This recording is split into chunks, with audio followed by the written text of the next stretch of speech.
So what was the challenge? Very simple challenge we had in the organization.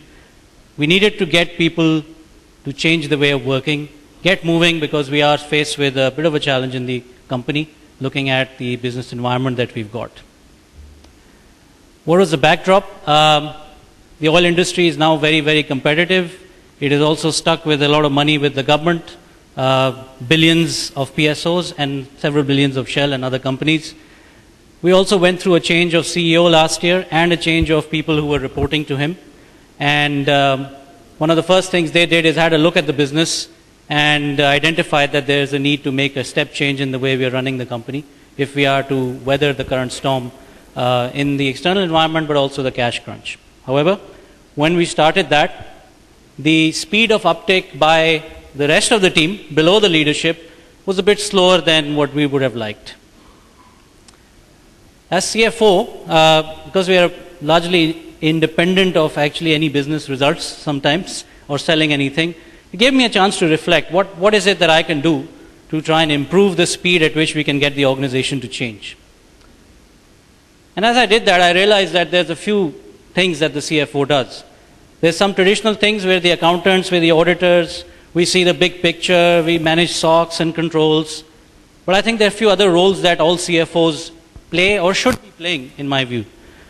We play a role of being impartial. As I said, we are independent of business at times.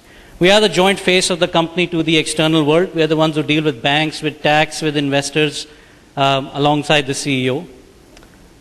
As the CFO, I believe that we are able to exert a lot of influence. Many people say that we control the money, we pay the salary. If we decide not to pay, we won't get the salary. Wrong impression, but that's the view. And I think that drives my last comment, that people think that we are the ones who know what's really happening in the company. Many times that is the case, many times it's not, but as long as that's what the company thinks, it's something to leverage.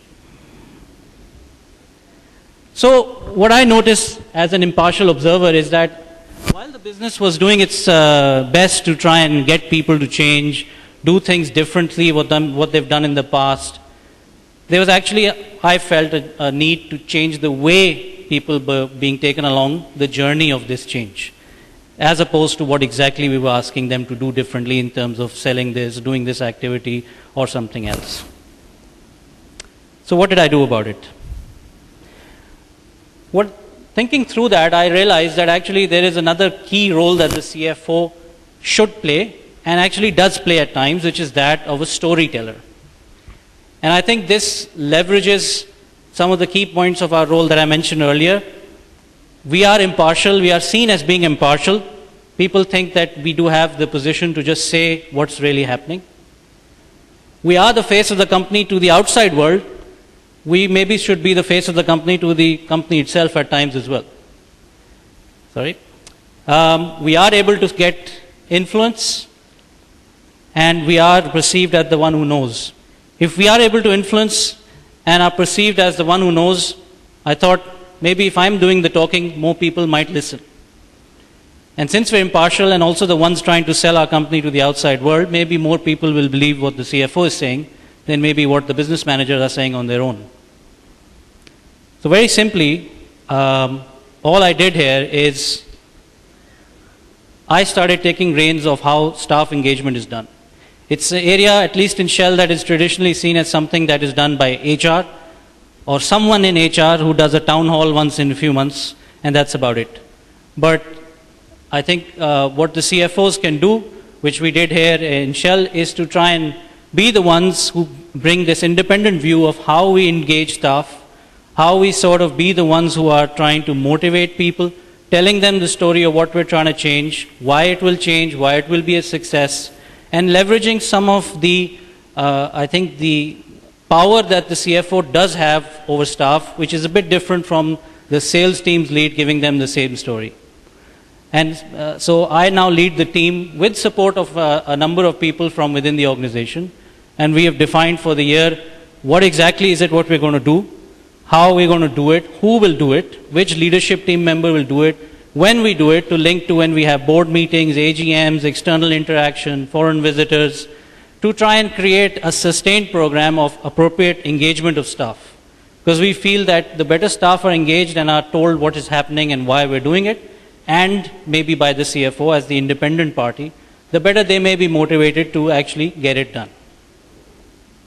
In summary, what we've tried to put in place is that the change itself is implemented by the business, but there is a whole story around the whole change process that needs to continually be told, and that is managed by the CFO.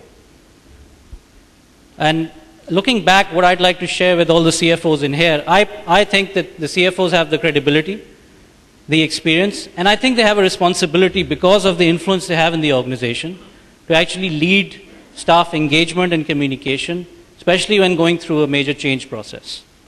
I felt that this was really outside my comfort zone, and I'm sure a lot of accountants and auditors in the room will probably feel that this is not their best area. But actually, what I saw in my organization is that the rest of the world also knows that this is not what the CFO does. He is stepping out of his comfort zone to drive a change. Hopefully that drives other people to step out of their comfort zone and drive a change in what they do. And maybe I can also take over the role of the HR manager and get a promotion. Who knows? You might ask whether it's worked. So this is work in progress. So Yaqub, please invite me next year and you'll find out what happened. Thank you.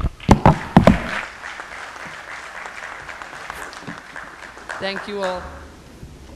Thank you all so much for sharing all of those experiences with us. I'm going to invite now to the stage Mr. Saqib Masood, former President of the Institute of Chartered Accountants of Pakistan. And gentlemen, it'll be a case of love or loathe me, but we don't have time for an audience engagement, and please forgive me on this. We've heard some tremendous stories there. Certainly, I think the role of the CFOs, as all of them have so very, very finely demonstrated, it's one of creator, it's one of innovator, and they've all proven that they can certainly step up to the job. And we can present all of our, whenever you're ready, ladies, please, with a token of appreciation from the organizers here. Mr. Saqib Masood joining us to do that just now. So thank you all, and good luck with all of the work you're going to do. And Rafi, well done. I think you're going to change the face. You'll be giving classes in change management to CFOs here soon. We can all expect them. So to Salman Shoaib from L'Oreal, thank you so much. Gentlemen, if you... Well done, you can leave. Thank you so much, and thank you for your short presentation. Oh, he's a fit guy, he'll jump, never mind. Okay, from Atok, Samant, Irfan. It's okay, Irfan, thank you very much. We will need to clear the stage, so you can leave. It's okay. I'm letting you go. Thank you so much, sir. Thank you. You can leave. Okay, bye-bye. Yes, thank you. From Novartis, Khalid Noor, the man with the longest short presentation, but very informative. Thank you very, very much. We enjoyed every minute of it. And I remembered, actually, I covered that merger, actually, in London years ago.